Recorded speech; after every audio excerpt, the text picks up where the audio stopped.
Welcome to The Explainer. Today we're diving into something that's frankly a national tragedy in the making.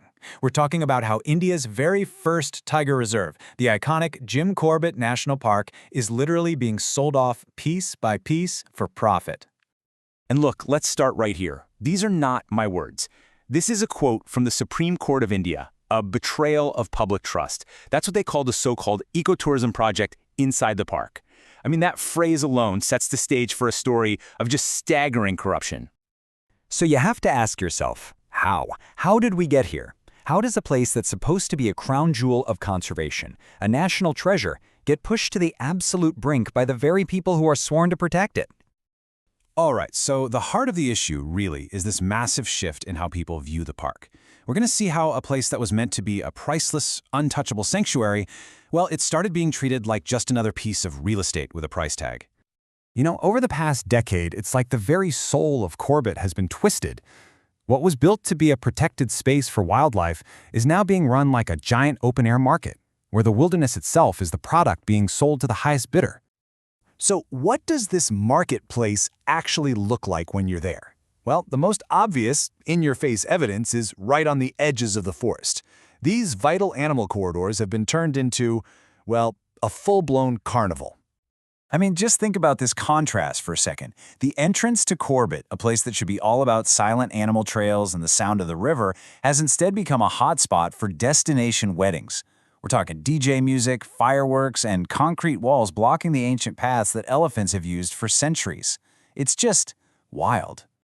And believe me, this isn't an exaggeration. Back in 2018, the High Court identified 44 illegal resorts and hotels, and we're talking big names here, built directly on top of these critical elephant corridors. These buildings aren't just ugly. They are literal, physical barriers that are choking the life out of the ecosystem and dumping pollution into the Kosi River.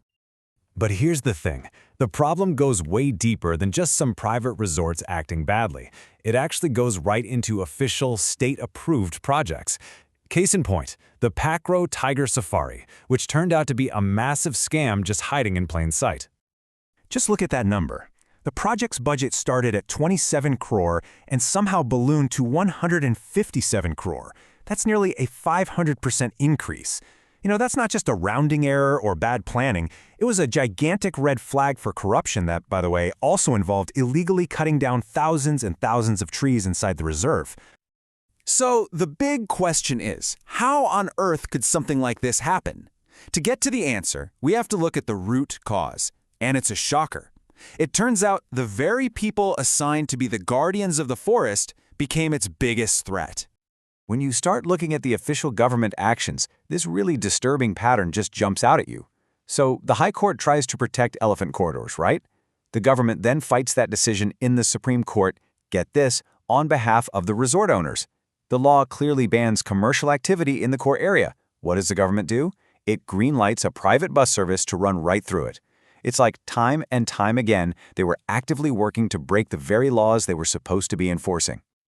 And let's be crystal clear, this wasn't just some random mismanagement. Oh no, specific companies benefited directly from this.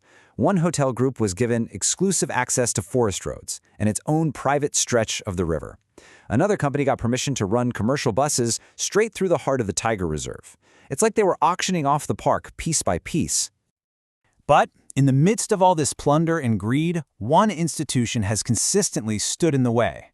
Against all that political and corporate pressure, the courts have really become the last line of defense for Corbett. This timeline, man, it tells the whole story. It's this decade-long tug-of-war. On one side, you've got the government enabling illegal resorts and these bloated, corrupt projects. And on the other side, you see the courts fighting back, move for move, stepping in to protect corridors, shutting down illegal activities, and calling out the corruption for exactly what it is.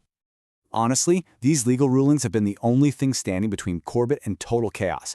From stopping those illegal resorts, to putting the brakes on the buses, to forcing investigations into corrupt officials, the judiciary has been the last bastion protecting the park from a complete commercial takeover.